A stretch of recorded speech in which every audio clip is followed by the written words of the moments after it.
Ok, começou. Podemos iniciar, então? Podemos? Então tá, pessoal. Prazer aqui, né? Fazer o primeiro evento na sede nova da Serra. Ótimo, que privilégio. Estamos inaugurando a nova sede e falando de uma temática que eu acho que é uma temática extremamente importante, né? Que a gente está se apropriando cada vez mais, para poder pensar tanto a subjetividade contemporânea quanto a questão até na clínica contemporânea. E que eu acho que a gente só consegue ampliar esse olhar a partir desses estudos, né, que vem fazendo essa questão toda, né, de gênero, das sexualidades. E para a gente, então, né, estudar um pouco mais, então, hoje a gente conta com a Joana, que a Joana é a nossa colega prata da casa. E a Joana, então, ela é psicóloga clínica de orientação psicanalítica, sócia graduada do IEP e doutoranda em psicologia clínica pela e coordenadora do grupo de estudos de gênero na Faculdade da Serra Gaúcha, aqui de Bento Gonçalves. E a Cristiane Garbini e a Eduarda Bossoli, que são graduandas em psicologia da EFSC. Então, agora eu deixo com vocês, a gente só vai reservar, então, uma meia linha no final para a gente poder conversar. Então, que vocês possam fazer perguntas pelo chat, ou mesmo, né, se você que tu prefere, se as pessoas podem ir perguntando e a gente vai conversando. Acho que sim, pode ser assim, então que vocês possam ir escrevendo no chat, a gente ele passa para as meninas, né, e que a gente vá poder, né, conversando e aprofundando as questões que vocês possam ter. Queria só para sinalizar que abaixa, não sei se vocês não querem chegar mais pertinho para ficar mais próximo ao microfone.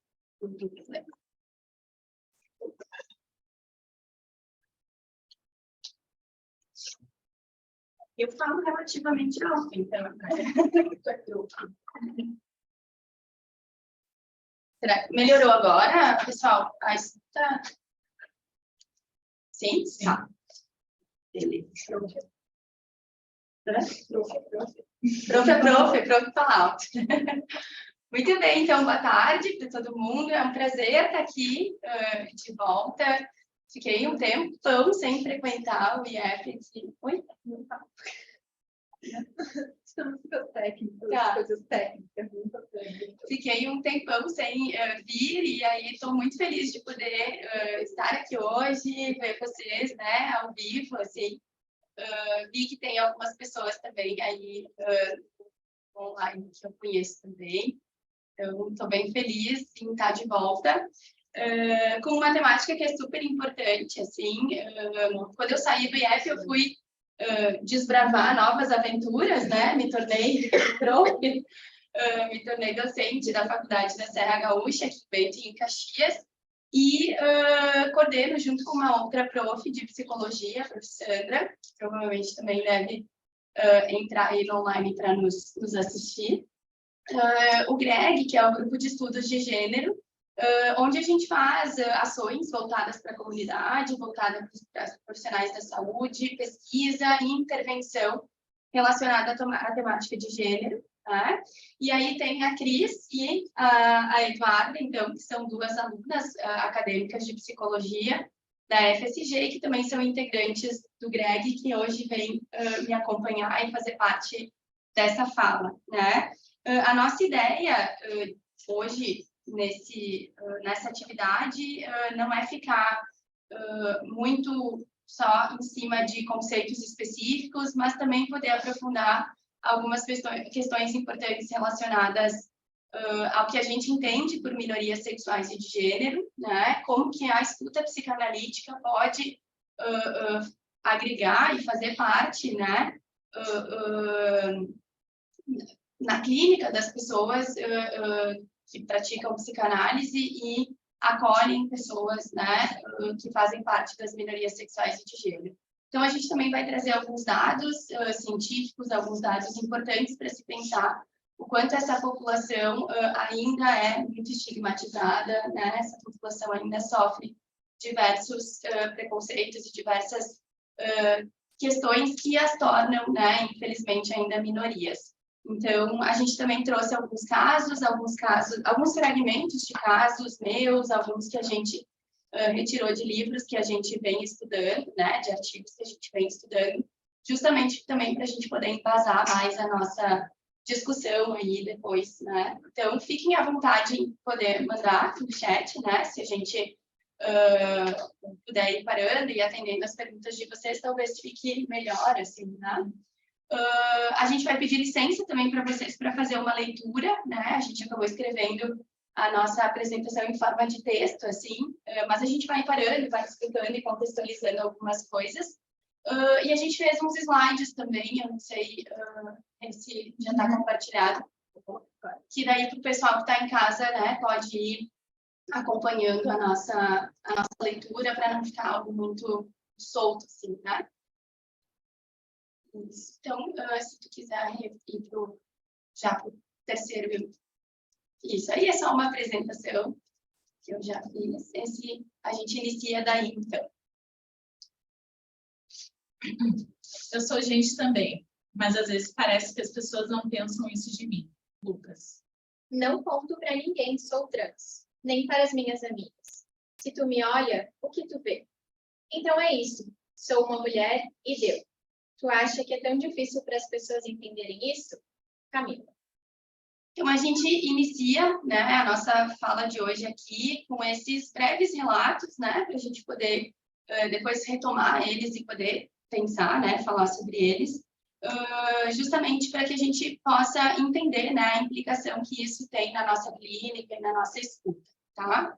Então, a questão das minorias sexuais e de gênero tem sido objeto de debates e reflexões políticas, sociais e científicas nas últimas décadas, especialmente na contemporaneidade, à medida que a sociedade avança de forma paradigmática e busca promover a inclusão, a diversidade e a segurança de direitos.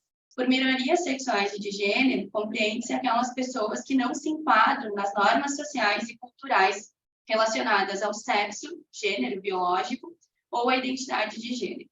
Ou seja, as minorias sexuais e de gênero abrangem as pessoas que divergem do padrão heteronormativo e de heterossexualidade que por muito tempo prevaleceu no contexto social. Cabe ainda destacar a importância da gente poder entender a diferença existente nos termos identidade de gênero e orientação afetivo-sexual, além disso, poder compreender as diversidades existentes na sigla LGBTQIAPN+, né, para que a nossa discussão possa se iniciar aí de uma forma importante. Então, a gente vai explicar para vocês, né, um pouquinho desse conceito. Talvez possa ficar um pouco repetitivo para algumas pessoas, né, que talvez já tenham um pouquinho mais de domínio sobre a temática, mas eu acho que a gente entender realmente, né, que a gente está considerando enquanto diversidade é importante para que a nossa discussão fique realmente mais embasada, tá? Então, por identidade de gênero, né, a gente vai entender a forma que as pessoas se identificam com relação ao seu gênero atribuído ou não ao nascimento, tá? Dentro desta grande nomenclatura, né, que é a identidade de gênero, a gente tem as pessoas cisgênero, né, as pessoas, ou cis, né, como a gente tem escutado também falar, e a literatura traz como uma abreviação. Então, as pessoas cis ou pessoas cisgênero são aquelas que se identificam com o seu gênero atribuído ao nascimento, né, seu papel e as suas funções sociais. E, enquanto uma segunda categoria dentro das identidades de gênero, a gente tem as pessoas trans, né, pessoas transgêneros, que são as pessoas, então, transexuais e travestis. Essas pessoas são aquelas que não se identificam, né, com o seu gênero de nascimento e acabam passando por um processo de transição corporal, um processo de transição emocional, física, né, e social também. Né? Quando a gente fala sobre orientação afetivo-sexual, aí a gente já não está mais pautado na temática especificamente sobre gênero, e a gente está se pautando na temática relacionada à forma que as pessoas têm de se relacionar uma com as outras, né? Então, socialmente, a gente vive um mundo de prevalência heterossexual, né? De pessoas que partem da lógica binária, onde homem se relaciona com mulher, tá? E a população LGBTQIAPN+, vai se encaixar dentro de uma forma de se perceber e uma forma de se relacionar, né, que eles entendem como sendo mais adequadas e identificadas para eles, né? Então, agora as gurias vão explicar um pouquinho do que significa a sigla, né? E aí, só para vocês também entenderem, a gente colocou esse geograu aí, né, que parece estar um pouco confuso, porque a sigla está um pouco descaracterizada, mas é no sentido de vocês entenderem o que dentro dessa sigla, dessa população, pode se referir à identidade de gênero e o que vai se referir à orientação afetivo-sexual, tá? Então, a gente acabou colocando dessa forma para ficar também mais fácil, mais didático de vocês entenderem, tá? Então, as gurias explicam, depois eu sigo minha fala. Então, dentro da identidade de gênero, a gente tem a letra T, que é de transgênero, né? Que são pessoas que se identificam com outro gênero que não o atribuído no nascimento. Também temos a letra Q, que é o queer, que são pessoas que transitam entre os gêneros masculino e feminino, ou outros nas quais os binários não se aplicam, né? A binariedade não se aplica. E o N, então, que são os não binários, que é o termo guarda-chuva dentro da sigla, né? Para identidades de gênero que não são estritamente masculinas ou femininas. E quando a gente fala de orientação afetiva, né, a gente tem o L, que significa lésbicas, que são mulheres que se relacionam com mulheres. G de gays, né, que são homens que se relacionam com homens. B de bissexuais, então que se relacionam com mulheres e com homens. A de assexuais, que não sentem o desejo sexual. E P de pansexuais, que são pessoas que gostam de pessoas. E a intersexualidade, a gente colocou ela separada ali embaixo, né? Porque a sigla, como um todo, ela não vai abranger somente a identidade de gênero e a orientação afetivo-sexual. Ela também vai abranger, então, as questões relacionadas ao biológico, né? A intersexualidade, ela é aquilo que antigamente a gente chamava de pessoas hermafroditas, né? Hoje a gente não utiliza mais esse termo, ele está em desuso, né? Ele é entendido pela classe da saúde, não tanto pela classe médica, como um termo inadequado para se referir a essas pessoas. Então surge o termo, né? Que se chama intersexualidade, para a gente poder incluir essas pessoas que também são minorias, né? E que podem ter uma representatividade através da sigla, tá? E o mais, então, ele compreende todas as outras minorias que ainda não se sentem representadas pelas demais letras que a gente já trouxe. Isso, só outro ponto importante da gente poder destacar, assim, que até a Silvia trouxe quando chegou, né? Por muito tempo, o N não fazia parte ali da sigla, né? Na verdade, a sigla lá no seu histórico, né? Ela começou sendo GLS, então eram os gays, lésbicas e simpatizantes, né? Com o passar do tempo, se foi se entendendo novas formas de identificação e novas formas de orientação sexual, então se passou a se referir a essas pessoas como LGBTs, né? Incluindo gays, lésbicas, bissexuais e as pessoas trans, né? Com o passar do tempo, se foi carecendo de que essas pessoas pudessem ter um espaço de representatividade, e por isso que a sigla hoje é uma sigla muito ampla. A gente tem o mais, né, para realmente contemplar todas as novas formas de identificação, mas o N, em alguns pontos da literatura, ele acaba entrando como um ponto importante dentro da identidade de gênero, né? Porque ele rompe com a lógica e a questão binária que a gente entende no social de masculino e feminino, tá? Então, os não binários, eles vêm com uma perspectiva de romper com essa lógica binária, né?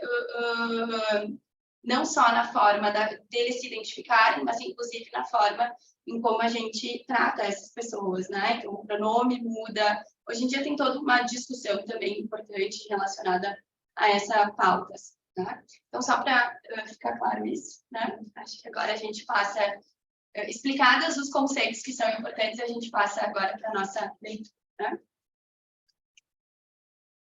Então, historicamente, essa população é marginalizada e discriminada em diversas culturas ao redor do mundo. e tais efeitos expositivos podem levar a graves problemas de saúde mental. É importante, portanto, que a psicanálise, enquanto abordagem terapêutica, também possa oferecer suporte e ajuda para todos esses indivíduos. Nesse texto, exploramos a importância da escuta psicanalítica para as minorias sexuais e de gênero, destacando seu papel na desconstrução de preconceitos, no fortalecimento da identidade e no empoderamento dos indivíduos. Essa população enfrenta desafios únicos, consequências da tendência sistemática e do preconceito enraizado na sociedade. Muitas vezes, lhes são negados direitos básicos, oportunidades e acessos igualitários à saúde, educação e emprego. Então, falando um pouquinho de coisas mais palpáveis, né? A gente separou alguns dados do IBGE. A última atualização, então, foi em 2021. Esses dados a gente trouxe para sensibilizar também, para que também a gente possa pensar um pouquinho sobre esses números. Né? Então, em 2021, a gente teve 316 mortes violentas de pessoas da comunidade, e esse número ele foi 33,3% maior do que no ano de 2020. 262 foram homicídios, e 26 suicídios, 23 latrocínios e 5 por outras causas.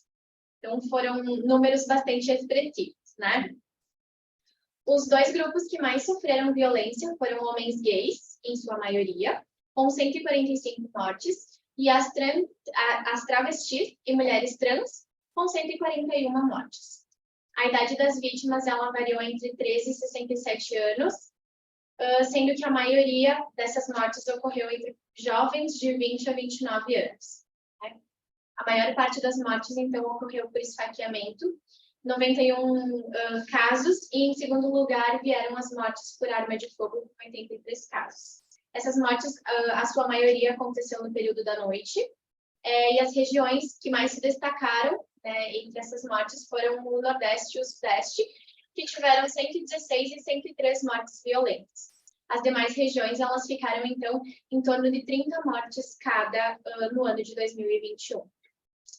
E falando um pouquinho do suicídio, né, esse estudo ele mostrou que o maior número de casos de suicídio ocorreu entre travestis e mulheres trans e homens gays também. Então, a gente traz esses dados do IBGE de 2021, só como um dado assim também relevante no sentido da gente entender de que foi a partir de 2021 que o censo do IBGE começou a olhar para as minorias sexuais e de gênero, né?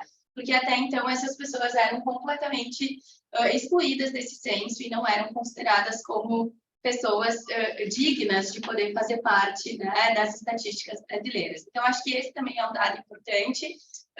A gente está em 2023 e esse censo, depois de 2021, não voltou a ser atualizado. Né? Então, acho que é nesse sentido e por isso que essas pessoas, infelizmente, ainda ganham o nome de minorias sexuais e de gênero. Né?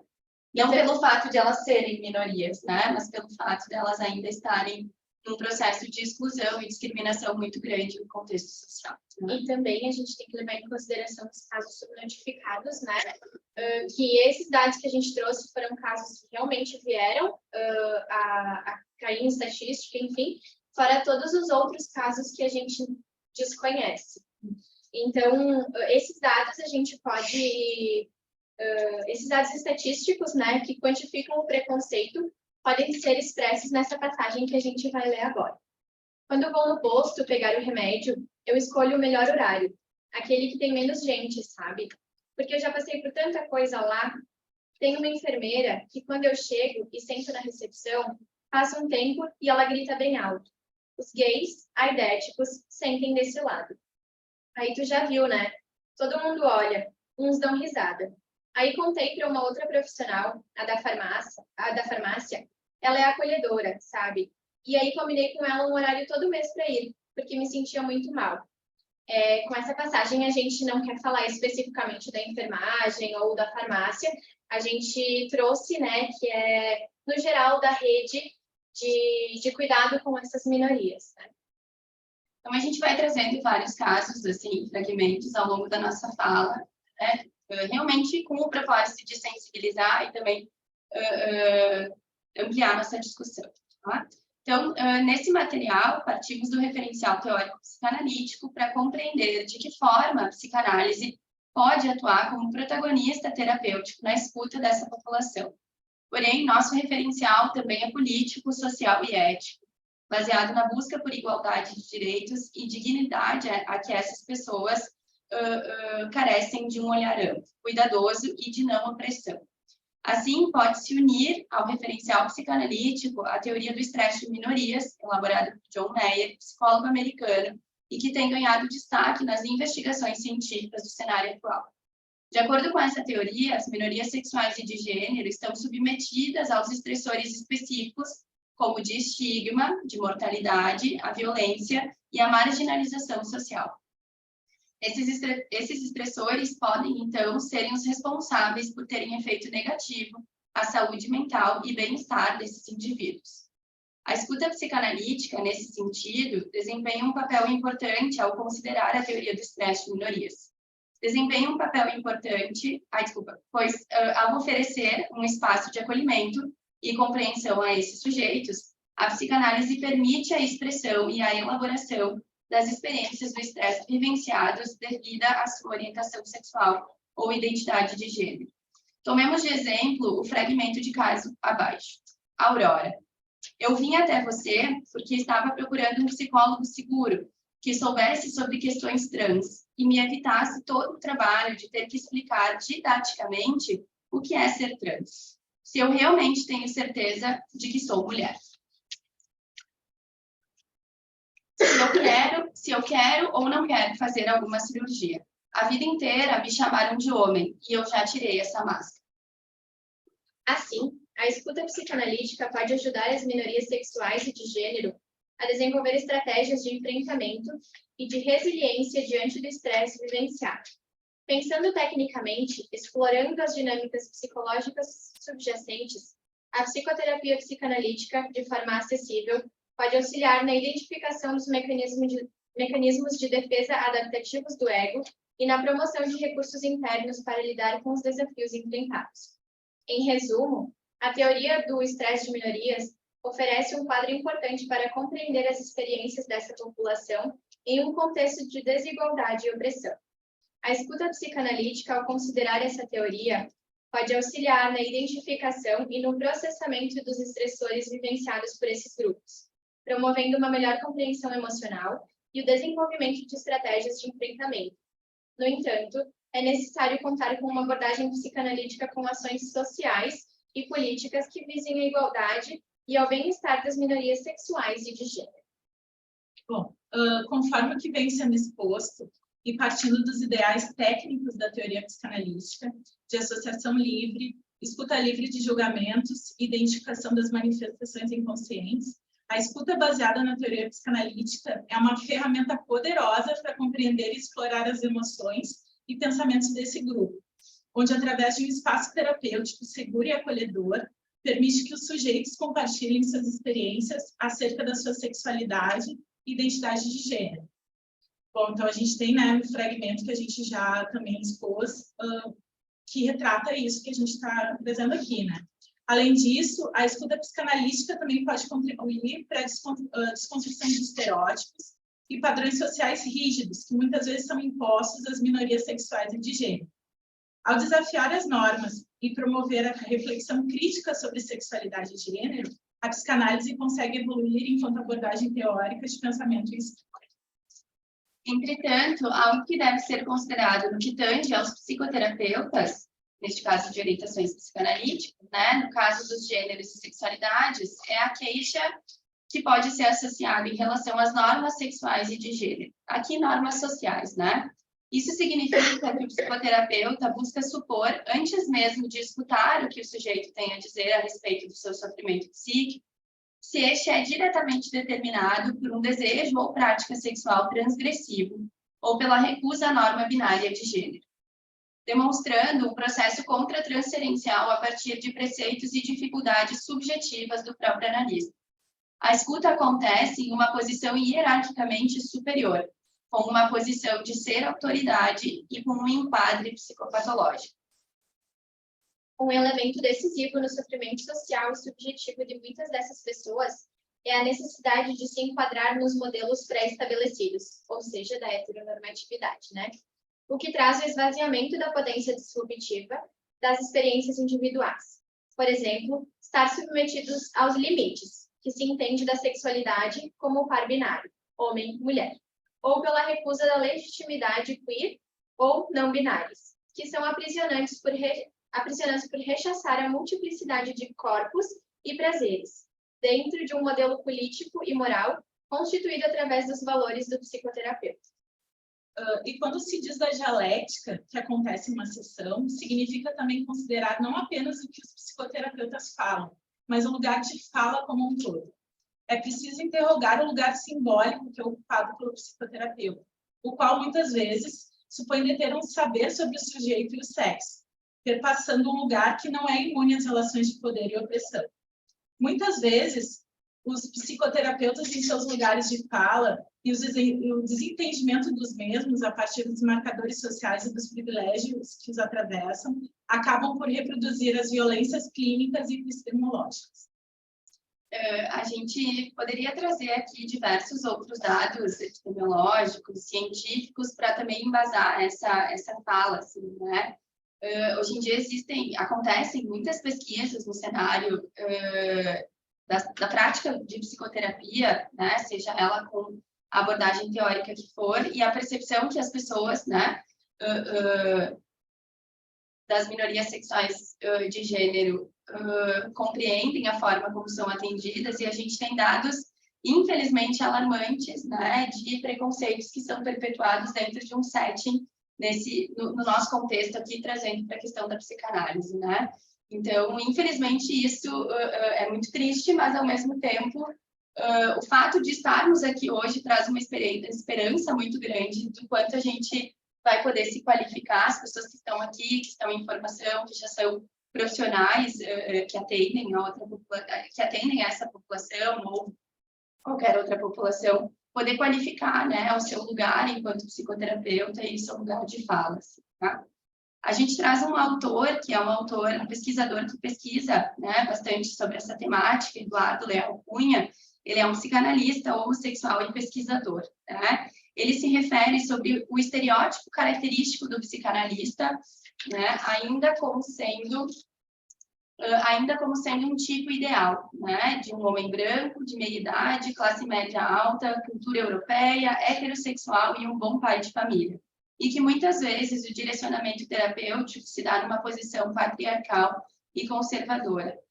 Durante toda a sua obra, ele vai questionar essa posição, do quanto hoje a gente tem ganhado e visto cada vez mais um outro estereótipo de psicanalistas, psicoterapeutas ganhando espaço, tá? E que bom. Né?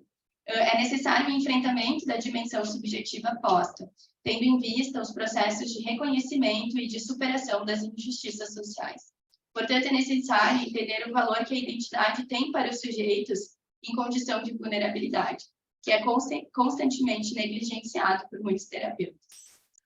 Assim, é comum um foco no sujeito do inconsciente dissociado do drama da identidade. Olhar para as identidades desses sujeitos com julgamento prévio leva à desconsideração dos seus desejos e das suas existências, entendendo que as designações homo e transexuais são identidades cuja matriz vem de um discurso médio, e um discurso que, na maioria das vezes, cria uma condição patologizante, né, das pessoas, né? Cunha ainda destaca, assim como Freud, né, faz nas recomendações ao médico que pratica psicanálise, que não se trata de definir procedimentos técnicas, protocolos para uma escuta mais acolhedora, mas cada vez mais o psicoterapeuta deve se remeter aos princípios que possam guiar na escuta de pessoas LGBTQIAPN+. Saindo da postura de orientar o indivíduo a receber respostas, o furor curante, o desejo de pessoas bem-intencionadas de livrar o sujeito do sofrimento, que já foi denominado por Freud nesse trabalho. Os elementos que diferenciam a psicanálise que conhecemos poderiam se dar através de um novo espaço de escuta acolhedora, onde o sujeito possa encontrar junto com o terapeuta a potência necessária para produzir a sua verdade, desatrelado de modelos políticos ou identificatórios. Ao longo dos anos, a psicanálise não foi e nem está isenta de preconceitos e limitações enquanto abordagem teórica e terapêutica. Durante muito tempo, a psicanálise foi criticada pela sua visão patologizante da homossexualidade e de outras manifestações de gênero, considerando-as como uma anomalia, que deveria ser tratada. Essa visão, junto da lógica pautada no discurso binário, felizmente, vem mudando e hoje em dia a psicanálise tem se esforçado para ser mais inclusiva e respeitosa em relação às minorias sexuais e de gênero. Não é à toa que a gente está aqui hoje, pautando e qualificando nosso discurso no sentido de inspirar e convidar outros profissionais a evoluírem seus paradigmas. Nesse sentido, no contexto atual, em que há um crescente colapso pragmático na psicanálise, em que se questionam e criticam as noções tradicionais e estereotipadas da sexualidade e gênero, a escuta, o fazer psicanalítico também está passando por transformações importantes. Essas mudanças são reflexo do diálogo, dos avanços científicos na compreensão da diversidade sexual e de gênero, bem como das demandas e reivindicações da classe de minorias sexuais. Minorias sexuais e de gênero, por uma psicanálise mais sensível, acessível e inclusiva. Ademais, com essa ruptura paradigmática, a escuta psicanalítica é convocada a repensar as suas concepções sobre sexualidade e gênero, reconhecendo a fluidez e a multiplicidade dessas vivências e formas de identificação dos sujeitos. A psicanálise contemporânea busca compreender e acolher as experiências desse grupo, indo para além das categorizações fixas e binárias. A ênfase é colocada na singularidade de cada sujeito, em sua história, desejos, fantasias e angústias, sem reduzi-los a estereótipos, diagnósticos simplistas ou práticas coercitivas. Sobre essa questão das práticas coercitivas, assim, só para exemplificar um pouquinho, né? Por muito tempo, profissionais, psicólogos de diversas abordagens entendiam que praticando práticas, né, tentando fazer com que essas pessoas abandonassem a sua forma de identificação e voltassem a uma forma de identificação considerada pela norma social, entre aspas, normal, né? O Conselho Federal de Psicologia lançou, né, diversas resoluções importantes no que resume a prática do profissional psicólogo no atendimento a essa população, né? A gente tem uma resolução que eu só queria compartilhar, assim, que está em vigor há 19 anos, né? Que ela foi criada em 1999, né? Colocando que práticas coercitivas, ações coercitivas, né? Tentando fazer a tal da cura gay, né? São proibidas e veladas a nossa profissão, né? Infelizmente, a gente ainda escuta muitos profissionais ainda perpetuando esse discurso, né? A gente também tem uma resolução de 2018 que preconiza a forma de atender a população transgênero, né? E formas de como o profissional pode estar preparado para acolher ali as suas questões e as suas dificuldades, tá? Além disso, é importante, e cabe a nós salientar, a importância da formação contínua e de atualização profissional, enquanto fundamental ao exercício da profissão. Os psicoterapeutas devem estar abertos para desconstruir seus próprios preconceitos e dificuldades a fim de ampliar sua compreensão sobre a diversidade sexual e de gênero, que tem se empoderado e tem batido as portas de profissionais, infelizmente pouco capacitados para uma escuta assertiva, ética e de acolhimento.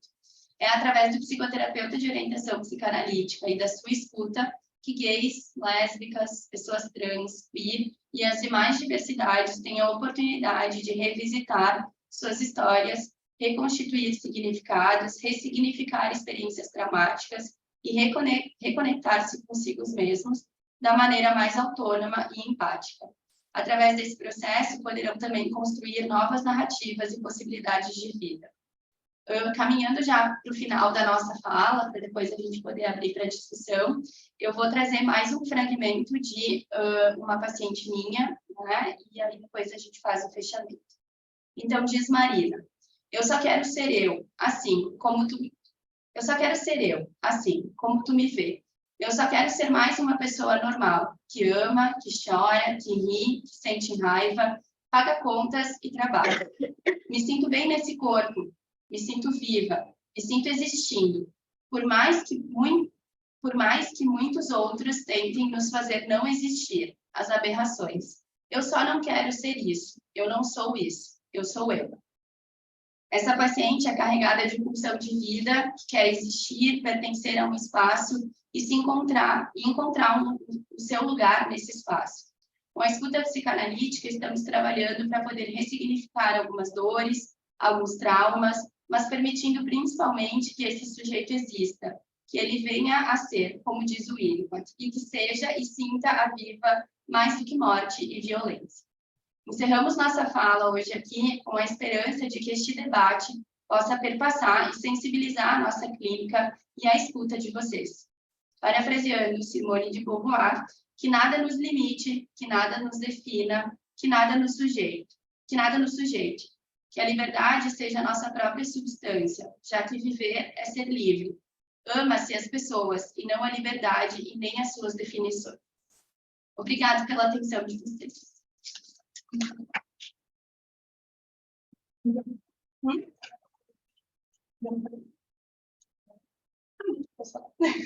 Bom, pessoal, então, assim, ó, obrigada, gurias.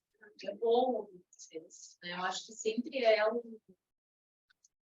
momento assim, que nos leva a refletir muito sobre várias questões, principalmente pensando na questão de vida, né? Ali na questão teórica, que é importante, né? Você sempre fala assim, não é negar e nem desqualificar tudo que foi feito, mas é a gente entender que a gente precisa sempre estar repensando, né? Porque os tempos mudam, né? E as questões elas vão nos demandando outros manejos, outras versões, outros sentidos, outras interpretações, enfim.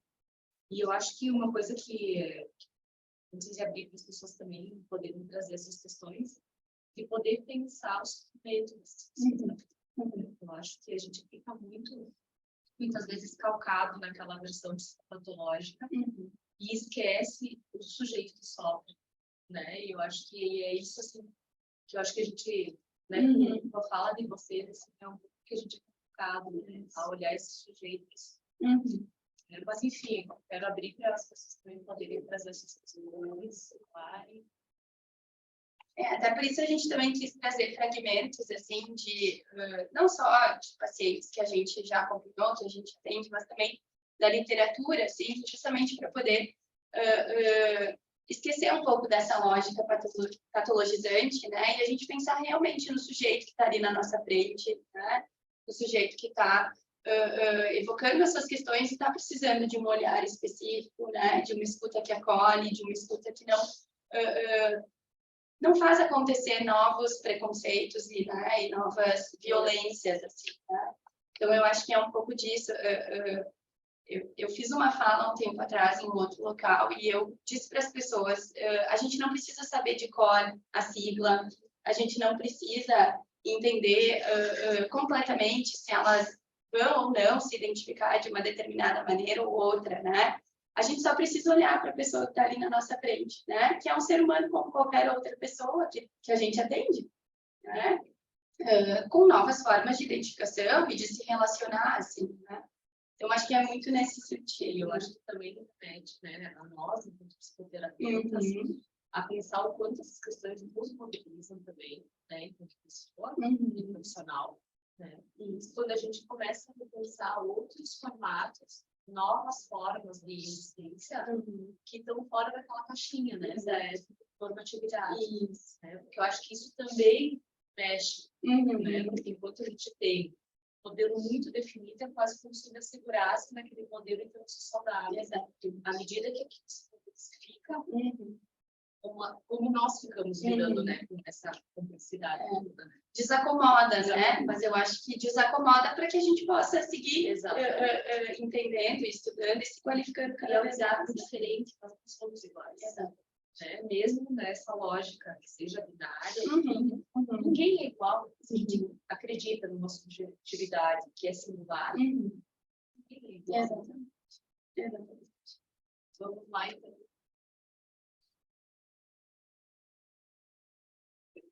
Isso. Quem sabe a gente começa com o chat.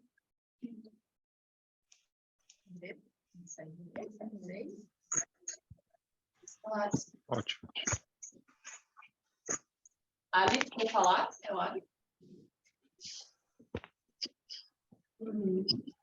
Então, riquíssimos os relatos que trouxeram. Acredito que a psicanálise, quando devidamente inserida no contemporâneo, floresce melhor no indivíduo, como vocês falaram. Seja possível encontrar a sua própria verdade, sem julgamentos, e adiciona o mundo de saúde mental. Isso foi super humanizado.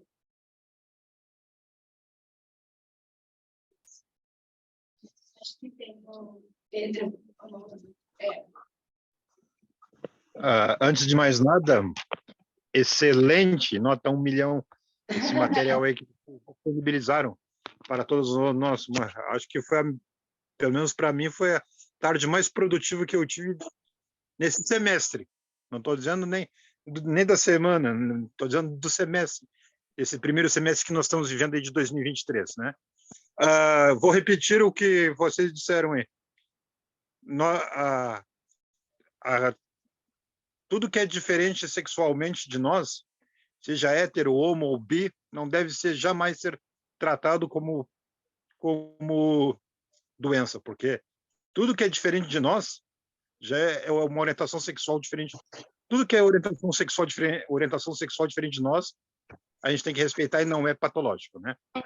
Bom, levando em conta que qualquer cirurgia, por mais ou por menos invasiva que ela seja, retirar um cálculo renal, pedra na vesícula, enfim, já é uma condição invasiva.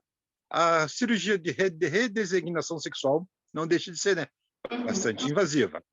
Eu vou pegar, estou tocando esse lance que vai ser a base da minha pergunta, uma pergunta provocativa. Com base nisso, como é que nós como psicanalistas ou futuros psicanalistas, podemos ter a visão para o indivíduo que vai chegar no nosso consultório a sua psique não se define, a sua psique sexual é diferente da psique sexual aliás, a sua psique sexual é diferente da sua sexualidade biológica, né? Como é que nós poderemos orientá-lo a dar uma luz no fim do túnel de que pode ser prejudicial aquela cirurgia de redesignação, ou como pode ser benéfica? Como é que nós podemos dar essa luz para esse indivíduo? Pedro, obrigado, né? Fico feliz que tenha agregado aí a tua vivência, assim, né? Que bom. Respondendo a tua pergunta, acredito que tu esteja te referindo a pessoas, então, transgênero, né? Então, as pessoas que, na maioria das vezes, acabam buscando e passando por esse processo de transição corporal, né? A grande questão relacionada à temática transgênero é que não necessariamente essas pessoas buscam um processo cirúrgico, um processo de mudança de sexo, que é o que tu citasse aí como a cirurgia de redesignação sexual, né? Tem muitas pessoas trans, né, que fazem o seu processo de transição social, físico e emocional, né? Com outros formatos, acompanhamento multidisciplinar, né, que pode muito bem fazer com que elas pensem em não necessariamente como uma forma de pautar a sua identificação na cirurgia, assim, né? Hoje em dia, cada vez mais, a gente tem escutado relato de pessoas trans, eu particularmente estudo essa temática, né? O meu doutorado é sobre isso. A cirurgia ela tem sido algo importante muito num discurso e pautado numa narrativa de que, bom, se eu fizer a cirurgia, então eu provavelmente vou ser mais aceita ou mais aceito pela sociedade ou pelas pessoas na qual eu me relaciono, né? Então, muitas vezes a cirurgia acaba não sendo para a própria pessoa, para a sua singularidade, para a sua individualidade, né? Muitas vezes pessoas trans acabam passando por um processo cirúrgico de mudança de sexo, sim, como tu mesmo falou, um processo custoso, né? Um processo custoso financeiramente, custoso fisicamente, de recuperação, né? mas muitas vezes acabam não fazendo pela sua necessidade, acabam fazendo pela necessidade de se sentirem realmente mais aceitos ao olhar dos outros, né? Então, tentando responder um pouco, assim, da tua questão, eu acho que é muito no sentido de tentar entender o que isso traria enquanto bem-estar, enquanto qualidade de vida, né? Enquanto um fator importante para a saúde mental dessa pessoa que busca ou não uma cirurgia, né? Ela está buscando essa cirurgia para quem, tá? Infelizmente, no Brasil, a gente tem poucos acessos relacionados a isso, né? E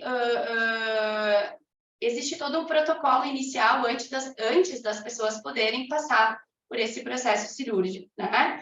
Então, as pessoas só podem fazer essa redesignação após os 18 anos e, anterior a isso, elas têm que ter passado por, no mínimo, hoje em dia se modificou a lógica, no mínimo de 5 a 6 anos pelo processo de hormonização, né? Então, ele não é um processo que se resume somente a uma cirurgia, né? Ele é um processo muito mais amplo, né? Todo esse processo de hormonização, dos medicamentos que as pessoas trans precisam ingerir, né? Dos bloqueadores de um determinado hormônio, né? Todos esses processos também acabam sendo invasivos, também acabam sendo muitas vezes dolorosos a essas pessoas, né? Então, eu acho que esse processo não se limita a uma cirurgia, e sim a algo que é muito mais amplo, né?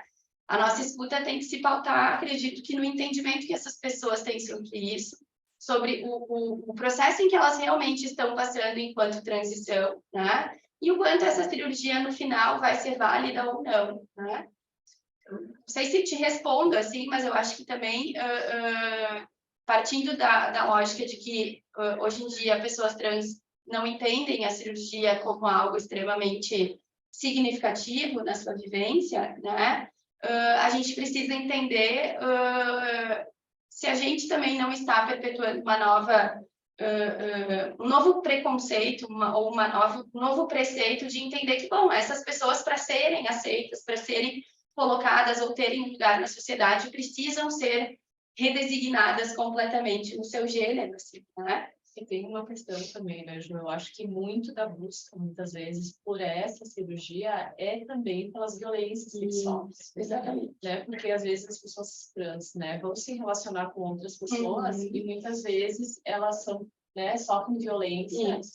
Que, enfim, as pessoas acham que elas fazem de propósito, estão me enganando, né? Então, também tem aí uma necessidade de se proteger ou evitar violência. E outra questão que quanto mais a gente consegue oferecer, né, serviços de saúde que possam dar conta, né, de cuidar, né, dessa população, menos a gente vê pessoas usando medicamentos indiscriminadamente, fazendo procedimentos que prejudiquem e até levem à morte, porque a gente sabe que existe um uso indiscriminado de hormônios, né, e outras questões. Então, também é dar um espaço de cuidado, um espaço legítimo de cuidado.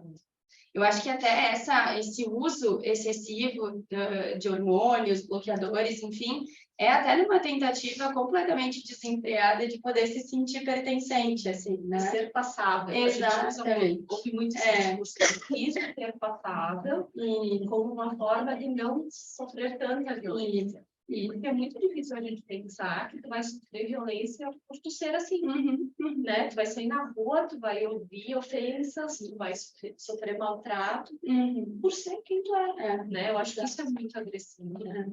E, claro, aqui, na minha resposta, eu acabei me pautando mais relacionada à parte ali da cirurgia de mudança de sexo, né? Mas isso não anula a possibilidade que as pessoas trans de fazerem processos cirúrgicos que não são tão invasivos quanto essa cirurgia de mudança de sexo, mas que podem, muitas vezes, ser um ponto extremamente positivo para a sua autoestima, né? Para a sua forma de se perceber. Então, cirurgias que hoje em dia a gente vê, né? De processos que trazem uma feminilização maior para a face dessa pessoa, silicone, etc., né? Que a gente vê como sendo cirurgias muito comuns. Eu acabei respondendo somente baseado na mudança de sexo, né? Mas ela também não é extremamente negativa, né?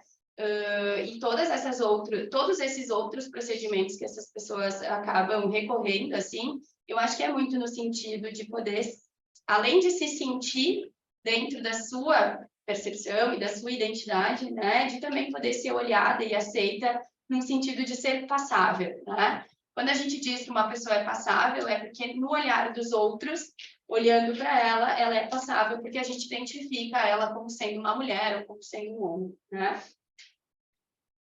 Acho que isso, né?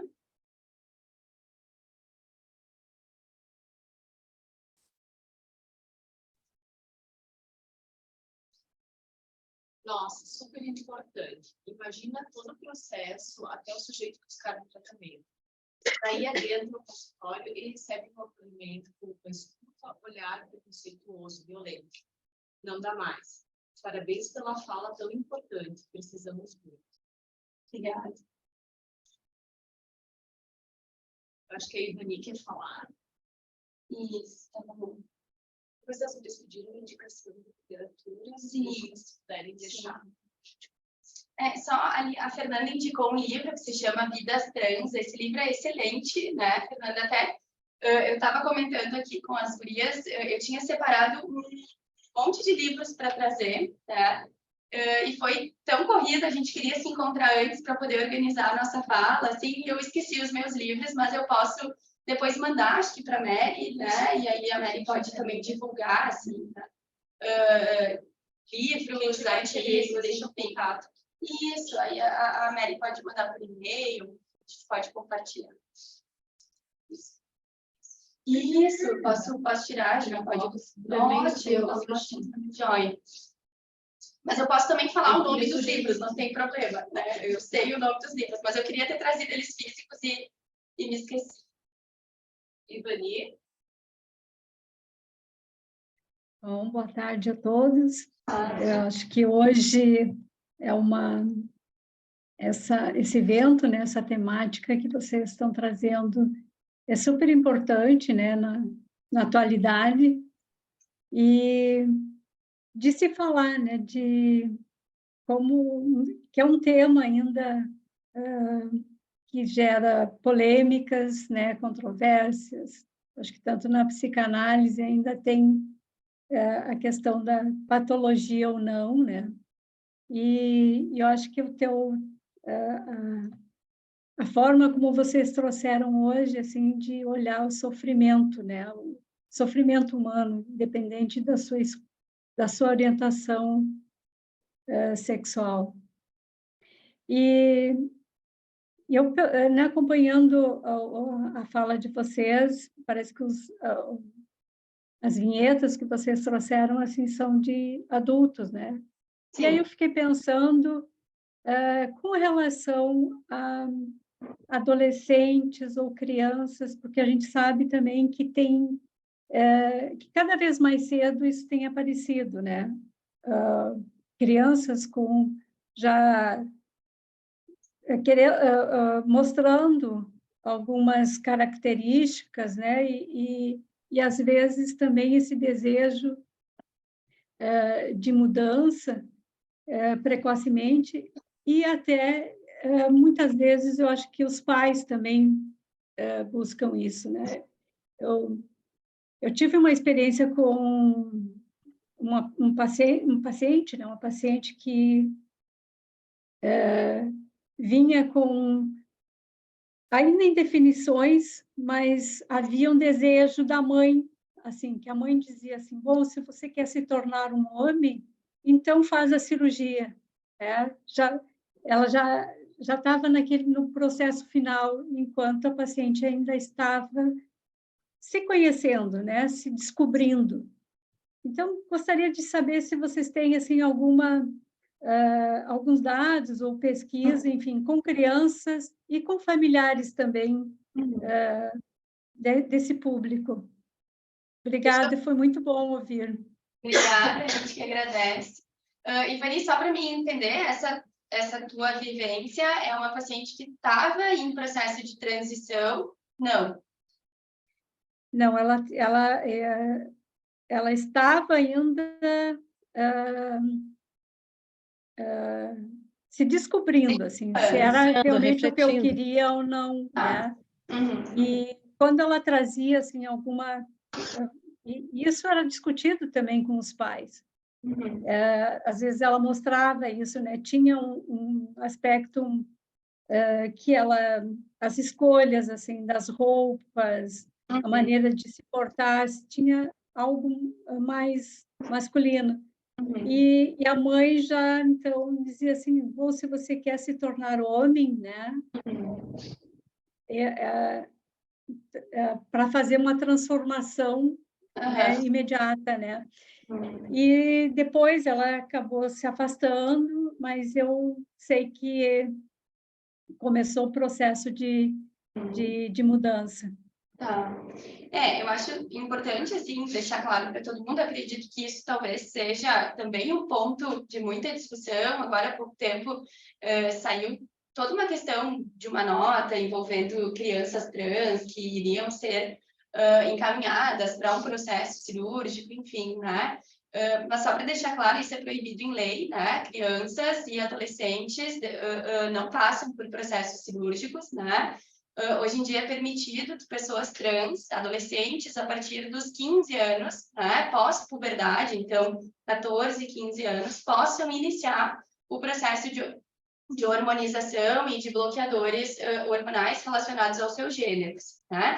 Mas, enfim, a gente vê, infelizmente, muitas informações também falsas, né? Muito desserviço, assim, nesse sentido, quando a gente lê algumas informações. Então, só para deixar claro, né, de que existe todo um amparo legal, né, para que essas pessoas façam esses processos de transição de uma forma realmente acompanhada por uma equipe de saúde multidisciplinar, né?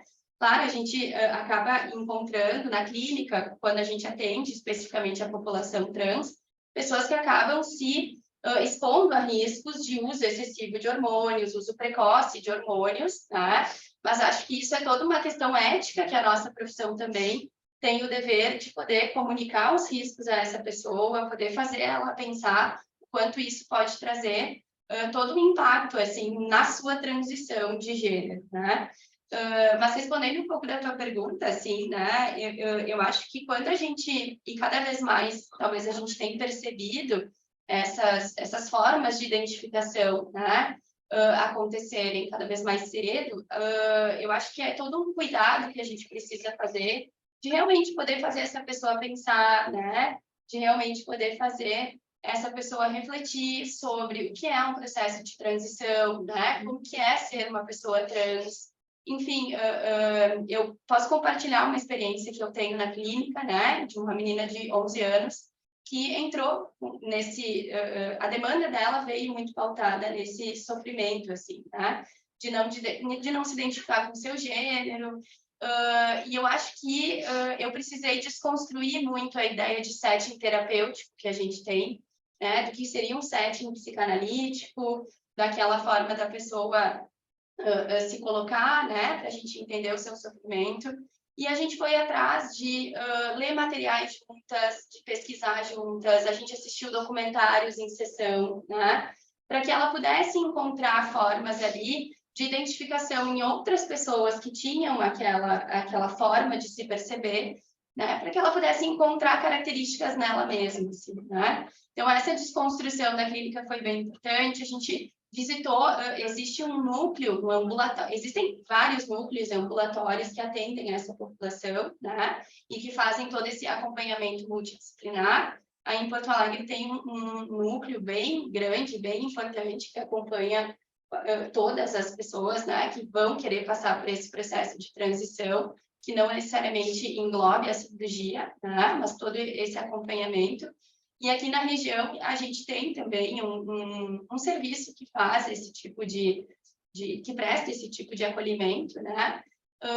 E aí eu fui com ela até esse local, a gente começou a conversar, né? E a perceber, para ela realmente encontrar a possibilidade, assim, de poder realmente se identificar ou como uma pessoa trans ou como uma pessoa não binária, com uma pessoa assexual, enfim, né? Claro, é uma menina de 11 anos, é uma menina que tem toda uma questão de imaturidade egóica, né? De toda uma fragilidade, uma vulnerabilidade familiar. Então, tudo isso a gente também não pode descartar, né? Enquanto sofrimento e enquanto processo psíquico, assim, né? Mas toda a clínica pode ser pautada, eu acredito, que no fato de poder fazer essa pessoa refletir, né? E eu acho que a implicação que a família tem nisso é de poder acompanhar também esse processo, né? Com o seu filho, com a sua filha, né? Seja a idade que ele tiver, assim, né? Sem invadir, né? Sem invadir, exatamente. Eu acho que quando tu fala também essa questão da clínica de ajudar a reconhecer, eu lembrei que tu colocou no trabalho na vida ser do Isso. Eu acho que é poder ouvir, ajudar aquele sujeito a entender quem eu sou, como eu funciono, o que eu desejo, né? Então é a possibilidade dele ir se encontrando ali também. E que às vezes fica muito difícil, porque às vezes tem uma angústia, e a gente não desqualifica isso dos pais, né? Porque é angustiante, mas às vezes tem uma invasão e uma necessidade, que a Ivani falou, de imediatamente já colocar em alguma caixa. Então, e como se a anatomia já definisse, né? Então, se tu é homem, tu tem que ter um pênis. Então, deve ter, né? E daí isso para a criança é ainda mais angustiante. Muito. E aí tem um ponto importante, até eu trago um fragmento aqui, é bem no início, assim, a gente fala de uma paciente, né? Em que ela também tem toda uma questão de não contar para ninguém que ela é uma pessoa trans, assim, né? E ela não conta para ninguém que ela é uma pessoa trans, não por vergonha da sua identidade ou da sua percepção sobre si mesma, né? Ela não conta para ninguém porque ela tem quase certeza que as pessoas não vão entender quem ela é, como que ela se constituiu e por que ela quis ser dessa forma, assim, né? Então, o trabalho não fica pautado no sentido de que é importante ela contar para as pessoas quem ela é, né? Mas ela também tem que estar preparada para realmente querer se identificar daquela forma e querer se perceber como homem, como mulher ou como nenhum dos dois, assim, né? Então, eu acho que a nossa clínica parte muito realmente de uma escuta sem julgamento, né? E que possa acolher essas demandas e que faça o paciente refletir sobre isso, assim, né? Juntamente com a família. Né? A família eu acho que é bem importante no processo. Quando a gente consegue, né? Isso, quando a gente consegue. Infelizmente, a gente também não tem famílias que acolham, que aceitam ou que compreendem essas formas de se perceber, assim, né? Então, acho que esse também é o nosso papel, é entender o quanto a gente pode fazer esses familiares, essas pessoas refletirem ali no seu papel, na sua função com aquela pessoa que está em sofrimento. Né? Tem a Marcela. Sim. Oi, Marcela, que saudade. Oi, boa tarde. Oi, Joana, muito bom te encontrar. Estou muito feliz por esse evento estar acontecendo, né? E foi muito bonita a fala de vocês, muito sensível, muito humana, né? Acho que reflete tanto a Joana quanto imagino que as meninas também, né? Então, parabéns. E como pergunta, eu queria trazer a questão assim, entender um pouco mais da experiência clínica tua, eu acho principalmente tua, né, Jo? Se é na clínica particular, em algum serviço de saúde, e entender, assim, em que momento que as pessoas geralmente buscam o tratamento, se é nesse momento de se entender ou é se lidar com os preconceitos. E também entender se essa violência tu entende que parte mais da família ou do social. Tá. As gurias ainda estão... É que a gente só tem 10 minutinhos e tem a Inúbia e eu não sei se de repente as gurias perguntam e daí tu tenta responder juntos. Inúbia, quem sabe tu fale algum também. Primeiro a Inúbia.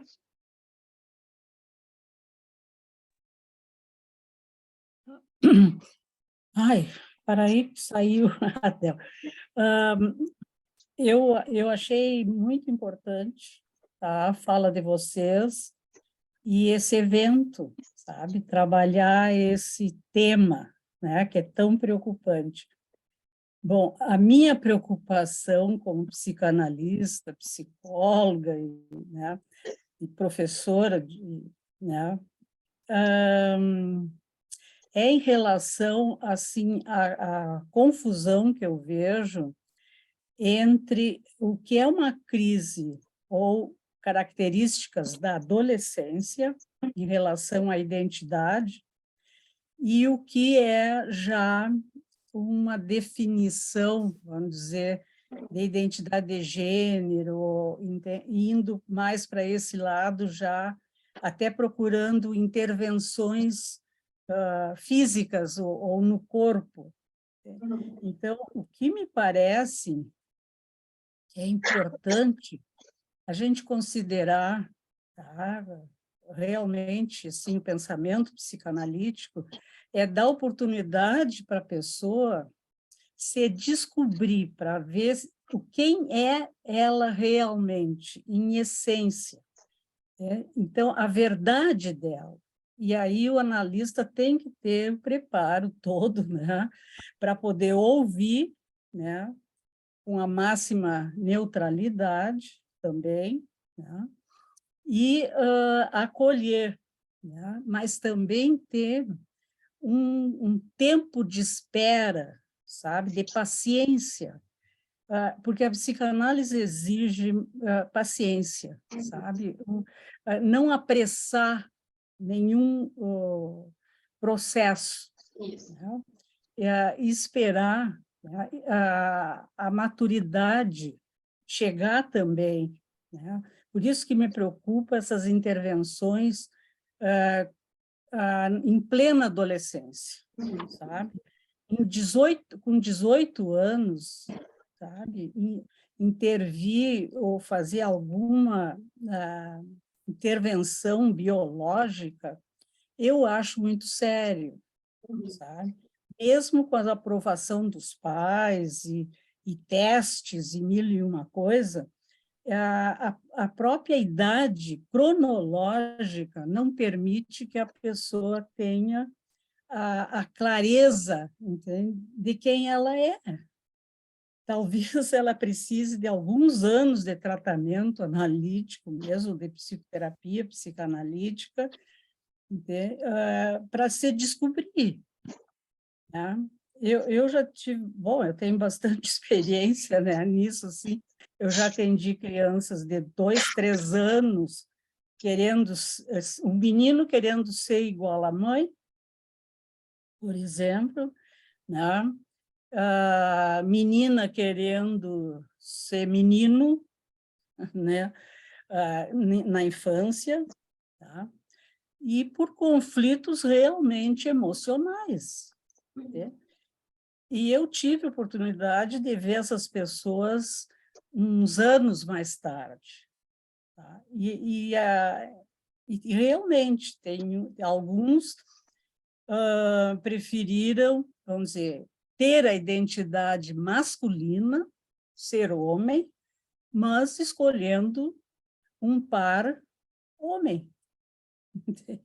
Né? O par amoroso, onde ele se encontrou, foi, entende, com um outro homem. Então, a escolha de objeto é importante também nisso. Né? Então, eu acho muito complexo tudo isso e fico bem preocupada com as intervenções antes do corpo também não estar preparado, sabe, para essas intervenções. Isso aí me preocupa demais. Sabe? E eu só queria... Ontem eu assisti só um pouquinho, eu já termino. Ontem eu assisti que eu até aconselho, se tiver, não sei, para poder ser assistido, um evento da SPPA, com o Rogério Levi, que eu achei assim, de extrema importância, sabe? E eu aconselharia, se vocês pudessem até, entende, procurar, né? Ver se está publicado, se está na internet, eu não sei, mas que ele levanta essa problemática. Tá? Mas eu gostei muito, sim, de que poder trazer, né, todo esse problema que nós estamos vivendo. Tá? E parabéns, né, para o grupo que trouxe, para o IEP que está proporcionando, né, e vamos ver o que a gente pode ajudar. Mas o importante, eu acho que é aceitar a pessoa como ela é, tá? Com a verdade dela. Obrigada, Obrigada. Lu, Oi, eu vou tentar ser bem breve, porque a gente quer escutar vocês, assim. Mas agradecer imensamente a fala, eu acho que foi uma fala muito ampla, e eu acho que o tema exige isso. Então, queria acentuar isso, essa preocupação que a Inúbia traz, eu acho que às vezes vem também de a gente consumir pouco esse conteúdo, né? E vocês conseguiram trazer a complexidade, mesmo uma fala pequena, a gente precisa de vocês, assim, um turno inteiro, no mínimo, para poder abrir essa fala. Isso, venham outras vezes. Para abrir essa fala, para a gente explorar cada aspecto, porque eu acho que a gente está trazendo uma realidade do sujeito psíquico que é muito invadido pelo real, né? E vocês trouxeram isso. Então, se a gente vai explorar o psiquismo, a gente faz isso, a gente escuta, a gente tem informação para isso, mas às vezes a gente está meio descolado da realidade. E vocês conseguiram pensar isso bastante, né? As questões do preconceito, o que leva a fazer cirurgia, o que não leva a fazer cirurgia. Enfim, vocês fizeram muito bem isso, a gente precisaria de mais tempo para poder explorar cada aspecto para dar a devida seriedade a essa abordagem. E o que eu queria trazer, assim, como questão, pegando um pouquinho o que a colega trouxe, é da onde vocês falam como atendimento, assim. Se é de um consultório privado ou se é de um serviço público, né? A colega perguntou, porque eu acho que também aí nos possibilita pensar nas intervenções necessárias, seja com criança, seja com adulto, para uma rede mais ampla, né? E quando a colega trouxe assim, a gente ficou vendo material na sessão, então nos desloca um pouquinho de um setting talvez mais, vou chamar de tradicional, não sei se é bem isso, mas da gente pensar que exige sim uma abordagem um pouco diferente e às vezes uma pressa, porque quando a Inúbia traz assim, me preocupo que seja feito precocemente, tá bem, mas também a gente fica preocupado que isso não seja feito ao longo da vida, né? Essa abordagem não seja feita ao longo da vida e os prejuízos disso, e vocês trouxeram, né? Dados de homicídio, dados de suicídio. Então, só assim, tentei ser rápida para dar espaço para a gente ouvir vocês, mas acho que poder pensar assim, o viés da família quando é criança e adolescente, né? O quanto precisa de uma abordagem ampla aí para segurar esse tratamento, esse tempo de tratamento. Mas, enfim, agradecer a fala e escutar vocês ainda. obrigada. Tá. Eu vou tentar ser breve também, é difícil, né? Elas me conhecem bem aqui, eu não tenho um poder de síntese muito grande. Vamos lá. Acho que a pergunta da Marcela e a pergunta da Luciana estão bem similares, assim, né? Acho que dá para responder elas juntas, né? E agradecer a Inúbia, acho que a tua fala também é muito importante, né? Genuína a tua preocupação, acho que é uma preocupação de todos nós que estamos aí preocupados em orientar e acolher essas pessoas, né? Mas eu acho que realmente a gente carece dessas informações para que a gente também possa estar mais preparado nesse atendimento, nesse acolhimento, né? Respondendo aí, Marcela e Luciane, né? As meninas aqui ainda são acadêmicas, né? Então, não necessariamente ainda já estão em atendimentos, né? A Duda até já faz a prática clínica, mas acho que não tem nenhum caso relacionado à temática, assim, né? E a Cris ainda não chegou lá, não chegou ainda nos estágios, vai chegar daqui uns dias, né? Mas, assim, o meu local, assim, de fala enquanto profissional é uma clínica privada, né? Há valor social em alguns casos e outros casos como uma busca particular dessas pessoas que vieram encaminhadas de outros locais, né? Claro, a gente acaba tendo uma rede de profissionais que conhecem e sabem, né, do nosso trabalho, sabem o que a gente costuma estar estudando, pesquisando, então essas pessoas muitas vezes acabam chegando por essas indicações e esses encaminhamentos também, né? Mas eu atendo alguns pacientes a valor social, como a gente diz, para que eles possam, né, ter um atendimento, ter um olhar nesse sentido, né, psicoterapêutico, no meu consultório particular, né? Então, eu não sou vinculada a nenhuma instituição de saúde, por mais que antes, eu acho que eu falei muito rapidamente, assim, sobre o GREG, que é o nosso grupo de estudos da instituição, que eu sou professora, que eu sou docente, né?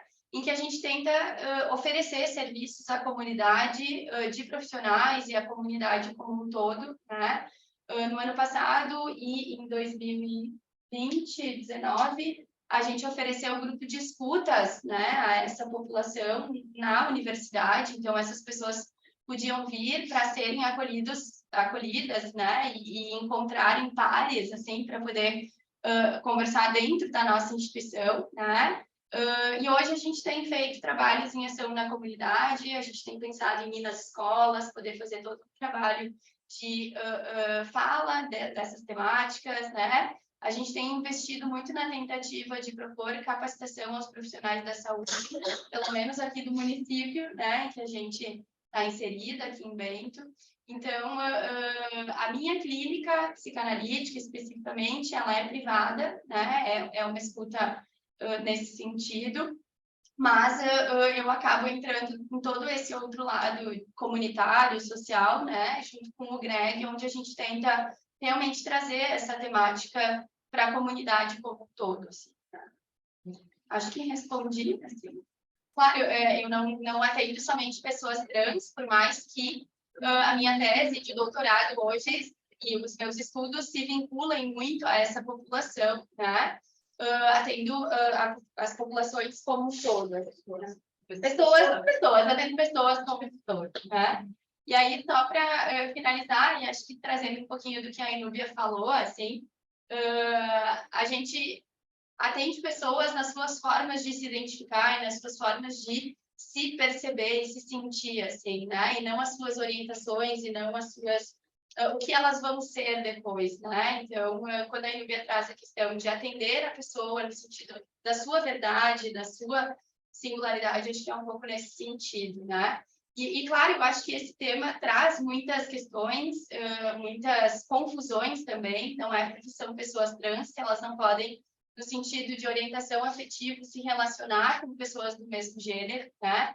Pelo contrário, assim, a orientação, a forma de se relacionar também é livre, né? Não existe uma regra específica sobre isso, assim. Então, histórias, seus conflitos. Exatamente. Já sei. Isso. Bom, eu vou então terminar no chat. Deixa eu só falar mais uma coisa. Eu vi que tem, além da Inúbia, teve outras profzinhas, a Tete, a Elô. Só quero dizer para vocês que estão morrendo de saudades e esperando que a gente possa se ver, quem sabe, em breve, daqui uns dias. Agora que voltei. Voltei e não vou mais sair. A gente volta outra vez. Feliz com o teu retorno, isso que eu queria dizer. Feliz com o teu retorno, Jô. Obrigada, beijo.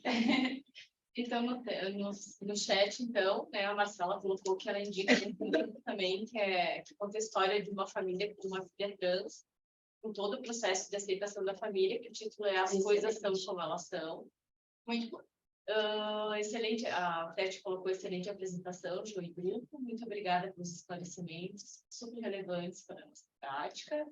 A Fernanda, que bacana, todo o manejamento do processo terapêutico, de acordo com a identificação do paciente, também visualizo como essencial.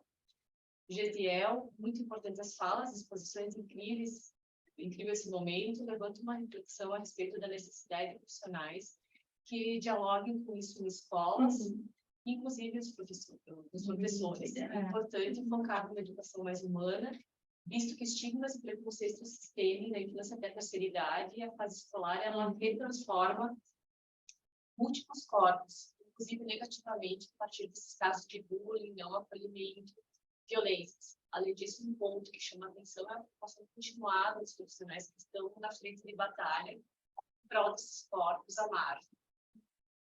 Então, acho que eu vou encerrando, né? Bom, pessoal, assim, ó, antes de me despedir e agradecer as gurias, eu quero dizer para vocês que dentro do IEP, então, a gente também conta com o NUTS, que é um departamento do IEP, né, e NUTS, todas essas questões todas, né, de gênero, né, sexualidades. Então, é importante, se vocês tiverem interesse de estudar mais essas temáticas, que vocês também possam ter esse NUTS. A gente se encontra sempre às quartas-feiras, das 17 às 18 horas. Tá? E qualquer informação que vocês queiram ter, né, a respeito do NUTS, vocês podem ver em Porto com a Erenita e aqui com a Mary, na Serra. Tá, pessoal? Agradeço imensamente a vocês, Jo e as gurias, né? Foi muito importante ter vocês conosco. Eu acho que essa foi uma primeira conversa, né? E eu acho que tem muito mais a conversar e que momentos como esse sejam, né, contínuos, né? Que a gente não pare por aqui. É a nossa esperança. Né? Mas muito obrigada pela disponibilidade. É um prazer receber vocês aqui no IEL, publicar essa nova, né? E seja o início de uma retomada, né? Obrigada a nós, a gente está super à disposição, eu, as gurias, o Greg, como todo, né? De não ficar só aqui, a gente pode vir outras vezes quando vocês quiserem, tá? Foi muito bom rever todos vocês, conhecer pessoas que eu não conhecia, a Chalana agora ali. Muito bom. Então, Tem uma galera. E o bom é ver a Serra e Porto Alegre. Isso, bem legal, bem legal. Isso aí, obrigada pela atenção de todos vocês. A gente está super à disposição também. Vou passar materiais, livros, indicação de literatura para a Mary, para as gurias também poderem divulgar, tá? Tá, encerramos por aqui. Então, muito obrigada pela participação.